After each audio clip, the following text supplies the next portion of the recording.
After the exciting smartphone announcements at this year's MWC, you may feel the itch to upgrade to one of the new flagships that were presented there. Either that, or you may be considering buying one of last year's top models, as their prices drop across retailers.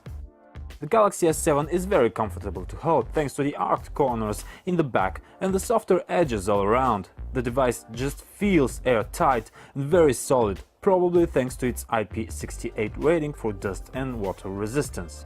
Unfortunately, as can be expected, one major downfall is that its glass back does not stay beautiful for long, since it's a fingerprint magnet, and you will either want to wipe it often or just slap a case or cover on it. The LG G4 took another route to get its classy looks. Instead of relying on a metal design, LG gave the G4 optional genuine leather-clad back covers. The phone also has a slight curve to it, though it is much less pronounced than what we've seen with the G Flex or G Flex 2. The G4 sits somewhat comfortably in the palm, but its 5.5-inch display does demand us to stretch or use two hands from time to time. It's still relatively easy to handle considering the screen size, but definitely feels clunkier when compared to the Galaxy S7. The G4 also lacks a major feature which is currently pretty popular and present on almost any flagship: the fingerprint scanner. On the Galaxy S7, the biometric sensor is found on the home button on the front, and we found it to be fast and reliable. Samsung's Super AMOLED panels have been getting better and better for the past couple of years and are at their best with the Galaxy S7 and Galaxy S7 Edge. Accurate colors, clear picture, and of course a very crisp and detailed image thanks to the 1440 by 2560 pixel resolution on the 5.1-inch display. The G4 has a 5.5-inch Quantum IPS display with the same crisp resolution, but has a coldish picture and is consistently inaccurate with its colors, missing every target on the sRGB color space and presenting us with oversaturated reds and greens. Both interfaces have features like split screen or side-by-side apps. Both give the user the ability to rearrange the quick toggles inside the notifications shade, and both have a briefing app on the leftmost home screen.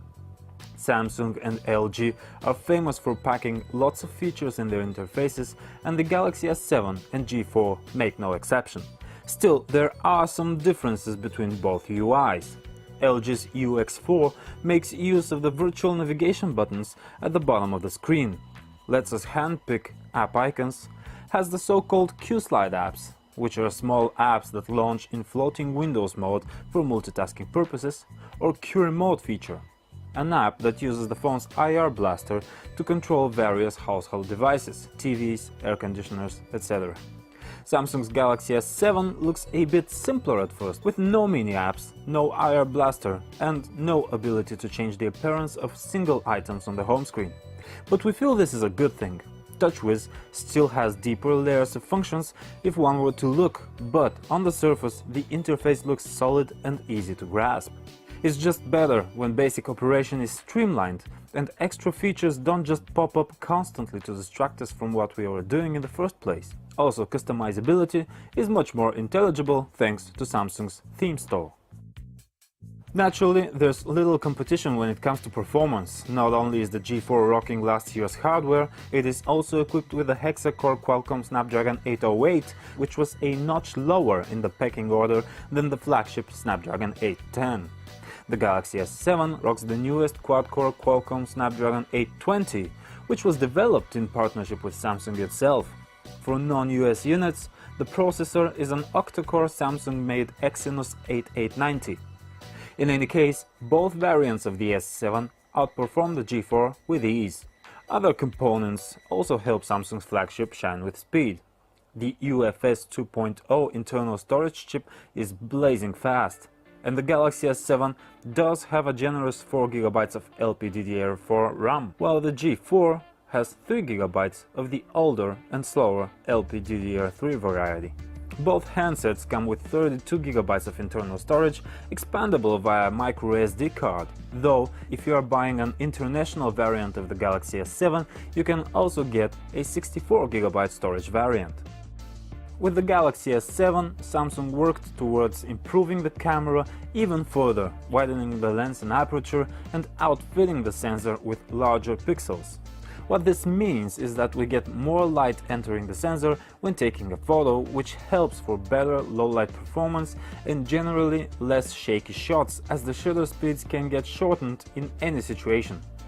The camera has picked up a yellowish tint along with all those upgrades, but the superior detail, overall color reproduction and less grain is worth it in our opinion. The G4 had a great camera when it launched back in 2015 and it's still a great camera now.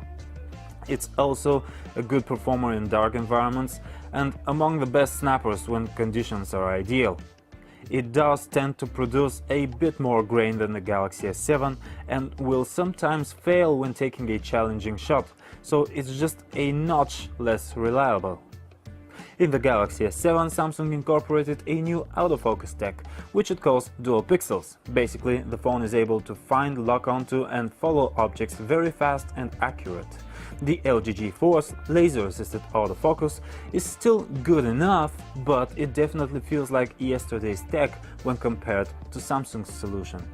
Both handsets have very elaborate camera apps with manual mode present in each case. Both will give the user control over shutter speed, color temperature, focus and ISO for those who want to tinker with their shots. Turning to video, both smartphones are capable of taking pretty satisfactory clips. The Galaxy S7 can do 1080p at 60fps, while the G4 can reach 60fps only if you drop the resolution down to 720p. We also have the now flagship mandatory 4K UHD video capture at 30fps mode with both phones, and the results with it, as with most other shooting modes, are top-notch. Both lasted a little bit over 6 hours in our battery life test, and in real-life use we can say they can last just about a day if we don't go over the top with their usage. Now, the Galaxy S7 does have the benefit of having integrated wireless charging, so if you outfit your workplaces with a couple of cheap pads and visit coffee shops that have pads on their tables, you should easily be able to abuse the S7 without fear of running out of juice. The G4, on the other hand, has the benefit of a removable battery, so you can carry a spare on you if you tend to run dry often. It's clear that the Galaxy S7 wins this competition with ease, but hey, the G4 is 12 months older. If you're not chasing the most powerful, bleeding-edge hardware out there, you can easily grab LG's last year's flagship for about $300 to $350. For that price, you still get a device that looks pretty unique, runs well and has a great camera. The Galaxy S7, on the other hand, will set you back around $650 and sure, is justified considering you will get the best performance on an available Android smartphone, very shiny looks, a slightly better camera and a display that stomps over the G4's IPS panel.